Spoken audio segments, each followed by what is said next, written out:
my channel. If you are new here, my name is Elena and I'm a stay-at-home work-from-home mom to 5 kids, and I am pregnant with my 6th baby. So today's video is going to be kind of different. I know it's been, a pretty good while since I have filmed a video for you guys, and I apologize for that, but a lot has happened. So I am going to film me getting ready and just kind of like chat with you guys on what's been going on, what's to come, and stuff like that. But let's go ahead and get into the video. Okay, so I am by no means a makeup guru, professional, or anything. This is just how I do my makeup. I have a doctor's appointment today, so I am doing my makeup. I always tell myself, like, oh, I'm gonna, start doing my makeup at home so that it'll like get me motivated and get me in the mood for stuff, and then I never do it. So, but today I have a doctor's appointment, and let's just do like a little recap of what's been going on. So, about last weekend, I would say, we went to our county fair. And I felt okay when we got there. I was staying hydrated, doing what you're supposed to when you're pregnant. I was like a little nauseous. But when it came to that night, my mom had taken the kids because me and my husband decided to stay out later with my dad and my older brother. Anyway, she had took the kids, and when I woke up in the middle of the night, I was super clammy. I had really bad chest pain, and I felt like I was gonna throw up. Like, it was horrible. Granted, my kids had just got over a stomach bug the week prior, so I was like, oh, well, it's probably a stomach bug, but the chest pain is what really concerned me. So, I was like, I'll wait and see how I feel in the morning. Well, the morning rolls around and I feel worse, and the chest pain's getting worse. It was like right between my breastbone, and it was a very tight, heavy pressure feeling. I didn't have any other symptoms, like I didn't have pain in my arm or anything like that, because usually they say look for that for like a heart attack. I didn't have that, but I was really nauseous. I did get sick a few times. So dehydration was a huge factor in this situation too, I'm sure. But anyways, I ended up going to my local hospital, and if you know me personally, I live in a very small town in the mountains, and our hospital is very small. Like, our NICU at our hospital is like a level 1. Like, if there were serious problems, they wouldn't even have you there. They would transfer you to the city, which is about 45 minutes to an hour. But anyways, I get to the hospital and I tell them I'm having really bad chest pain. They called labor and delivery. Labor and delivery said, okay, we'll keep her down there, do what you need to do, and we'll come down there to assess her.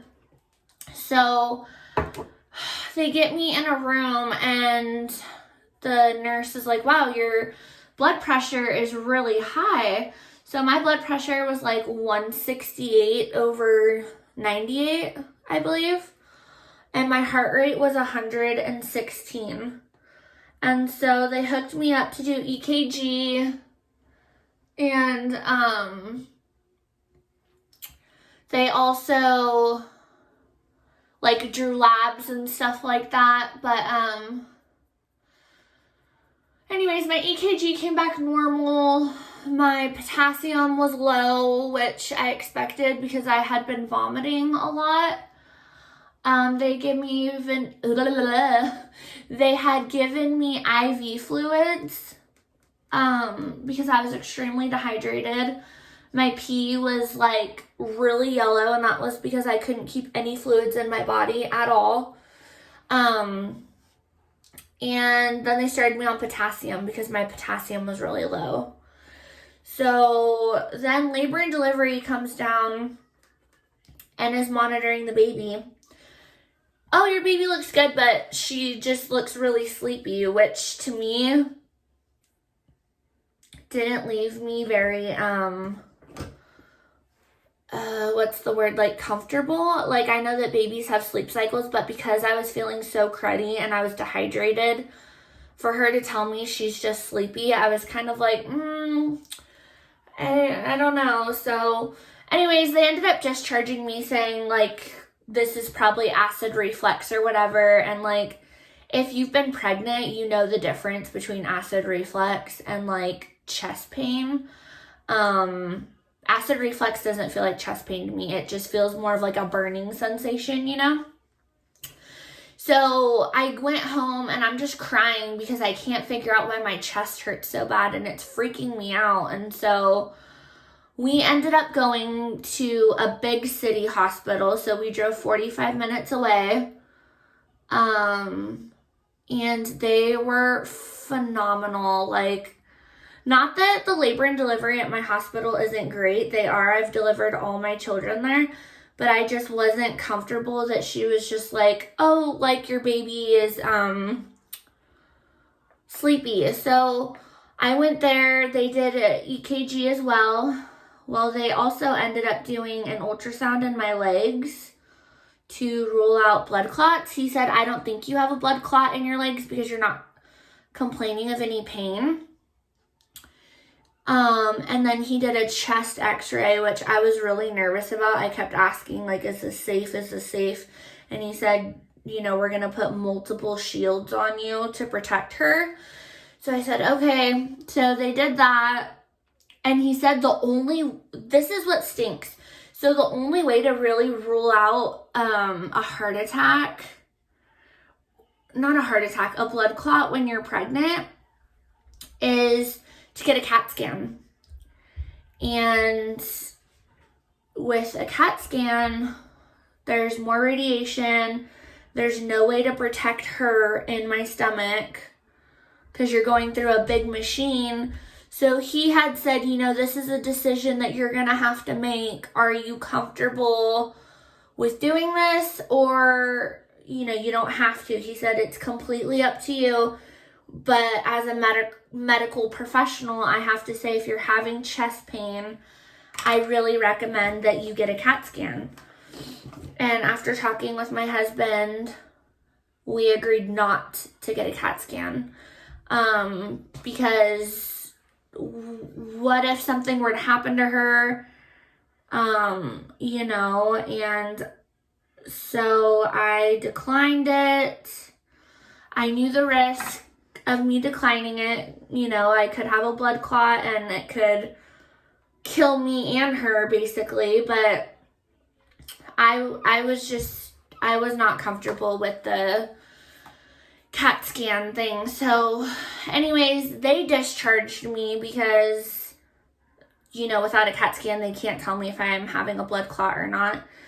So L&D came down, labor and delivery, and they hooked me up, and she's like, wow, she's really active. She's looking great. And I said, oh, good. I'm so happy. She said, so let's give it 5 more minutes, and then I'll call my charge nurse and tell her that your baby looks good. So it's 5 minutes in, and she goes, oh, I don't like what your baby just did on the monitor. And I'm like, what? And she's like, yeah, she just did something kind of funny. Hold on, I need to call my charge nurse. And I was like, okay. Well, by now so we got to the ER at like 10. Now it's like 3 o'clock in the morning.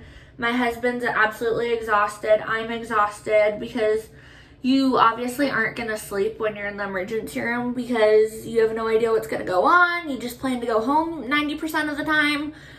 Well, she came back and she said, okay, well, you're going to go upstairs and we want to monitor you longer for about like 35 more minutes. And I said, oh, okay, like no big deal. So they took me upstairs to labor and delivery, and at that labor and delivery, they kind of have like an area just to monitor you. It's not like your own room. Like at my hospital, when you go to labor and delivery, you get put in your own room and they hook you up and you just get to sit there and chill. Well, this labor and delivery, when you're just there to be monitored, you're kind of in like a triage room where there's multiple beds, but there's curtains, so everyone has their own privacy. And so she hooks me on that, and 35 minutes turned into, what, like 2 hours probably? So it's probably like almost 5 in the morning now.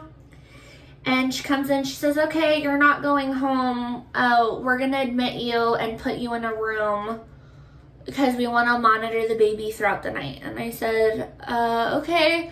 So my mind is just going 100 miles a minute. I'm thinking, what if they try to take her out? Like something's, because they're worried about her fluctuating. So what her baseline was 135, and what she was doing was I don't know if you'd call it decels or what, but like her heart rate would drop down into the 110s. And they say 110 to 160 is the safe zone. But for some reason, this nurse didn't like what she was doing. And to me, I was kind of confused because I was told that that's a safe range. But I guess maybe she was dipping low in that area for too long and not coming back up quick enough, I have no idea what was making her so nervous, but she told me that we were gonna have to stay the night and we could go home in the morning, which it already was morning, but you know what I mean. So we're like, okay. I was starving, so after, they'd given me Zofran and stuff, and I really hadn't ate all day. So she brought me a sandwich and a cookie and some chips, fluids, and I ate my food, got hooked up, went to sleep, woke up 2 hours later to see the attending physician that morning. And she said, okay, your baby looks great. We're going to discharge you. And I'm just like really confused with the whole situation. Like, first somebody's concerned, now it's not a reason of concern. So I was just like, okay, well, now it's Monday. And I called my doctor. Hold on, I gotta bronze first. I called my doctor because I love my doctor. She's great. She used to be a labor and delivery nurse. She knows me very well. She's seen me with almost all my kids. She's awesome. So I called her office. I left a voicemail saying, hey, I went to the hospital up here. Then I went down to Sutter, which is the big city hospital. I went to Sutter and I was admitted into labor and delivery. This is what they said, what was going on, and then they let me go. I'm really confused. Can someone please call me? Well, my doctor, because she's awesome, ended up calling me at the end of the day and said, hey, like, what's going on? And I told her what they said, and then she had said, well, oh, and that's another thing. They did check my amniotic fluid at the hospital because they wanted to make sure, like, that wasn't the cause of her heart doing that. So, my amniotic fluid looked great. So my doctor said, your amniotic fluid, they told you that it looked great. Your placenta, though, is fundal. So fundal placenta is a placenta that's on top of your uterus. So, like, at the very top of my stomach. Well, my daughter is also breech with her head right there. So she's kind of using my placenta as a cushion. And my doctor is wondering if maybe that's why she is stuck in that position. There's not a lot of room for her to move because of where my placenta is. So she is going to start me on NSTs, and NST is a non-stress test. She's going to start me on that next week. I don't know if my doctor's office schedules these or if I call the hospital and I have to schedule them. But, so I'm supposed to start non-stress tests. Today, I am going to my doctor's to get my daughter's first round of steroid shots. So if you've ever been a preemie mom, I am a preemie mom. I've had prom with my third baby. My fourth son made it to 37 weeks, and then my fifth daughter made it to 35, but she had steroids for her lungs. Anyways, steroids basically help your baby's lungs develop quicker if your doctor thinks that you will deliver before it's like safe. So like my doctor is hoping I can at least make it to 36 weeks, but because of what's been going on with her position, my placenta, what she is hearing from the other hospital, she's thinking 34 weeks. So that's why I'm getting these steroid shots, because they last up to 7 days, up to 2 weeks. 2 weeks or 7 days. That's how long they last. And so I have to go in today to get the first shot, and then tomorrow I go in for the other shot. What stinks about these though is they have to go on your butt cheek and they burn really bad. I'm obviously gonna suck it up and do it because it's for my baby and I want her to have her best chance possible if she were to come out. But that's what's going on. So on the phone she said, I think it's time that we do your steroid shots. Let's hope you make it to 34 weeks, best case 36. If I were to go into labor before 34 weeks or at 34 weeks, I automatically get transferred to a level 3 NICU that's almost 2 hours away. I have no idea if they transfer me before she comes or if they transfer me like once she's born. I don't know. I'm gonna ask that today. Like, if I go into labor, will me and her be transferred together, or will I give birth to her here and then you guys will take her by plane, by helicopter or whatever, by herself, and then I'm stuck here? Like, I don't want to be separated from her at all. I would like us both to be transferred if that's what had to happen. So that's what's going on. That's why I haven't been posting. I know this was just a weekend ago and it's still been a while. What? Oh, I'm sorry. I've also been kind of light on my feet because of what's going on. I'm just really scared of triggering contractions, labor, anything like that really. So I still plan to do cleaning videos. They won't be as crazy and in depth. They'll be kind of light cleaning videos, but I'll still be doing them. Girlfriend, I'll do it. Take the brush. Okay, go. I'll still be doing them, but they'll be kind of light. I have a fall decorate coming up for you guys and like a soft clean with me. Please go. I'm doing this video. Sorry, this is the life of trying to get ready. So yeah, that's what's going on, and it's been stressful to say the least, but I know that my doctor has my interest in baby's interest in the best mind for her, best thought, best heart. I don't know how you say that. I'm having a total brain fart. hold on, wait till I'm done, okay? So yeah, I'm gonna start doing my hospital bag probably this weekend. And yeah, so I just wanted to give you guys this quick update on what's been going on because it's been absolutely crazy. This is Sophia.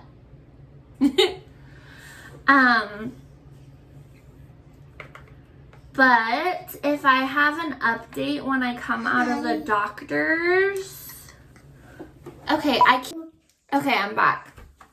If you have kids, you know what I'm talking about. Anyways, I don't even remember where I left off, but point is, baby could come anytime from what my doctor is making it sound like. And so I am just trying to be as prepared as possible and get things going. Hopefully this weekend I can buy everything I need for my hospital bag. Next weekend is the baby shower. I plan to take you guys along at the baby shower. If that's something you'd be interested in, please let me know. If you've made it this far, I appreciate it. I do have a cleaning and fall decorating video coming up for you guys, so stay tuned for that, and I will see you guys in the next one. Thanks for watching.